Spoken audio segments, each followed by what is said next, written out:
இன்னும் ஒரு தேர்தலை கூட சந்திக்காத மிஸ்டர் விஜய் நம்ம தான் அரசாங்கம் நினைக்கிறாரு, நம்ம தான் முதல்வர்னு நினைக்கிறாரு.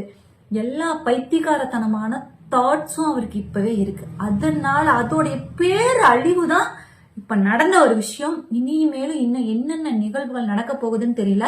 ஒரு சினிமா ஷூட்டிங்காக அவைக்கான்ற கட்சியின் போர்வையில ஒரு நிகழ்ச்சி நடத்தி 41 உயிரை காவு வாங்கின இந்த போஸ்டர் ஜனநாயகன் படத்துக்கு தேவையா? எதிர்பாராம மக்களோட மரணம் நடந்துச்சுல, அட்லீஸ்ட் அதுக்கப்புறம்னாச்சும் கொஞ்சம் அறிவு யோசிச்சு இல்லப்பா வேணாம், இதுவும் பாவம் வேணாம் அப்படின்னு தோணுச்சா வச்சாங்க பாருங்க.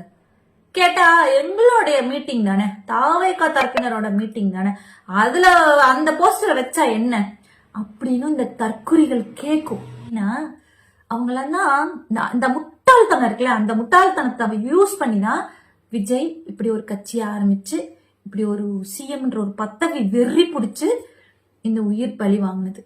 இது இன்னும் கண்டிப்பா மேன்மேலும் தொடரும்.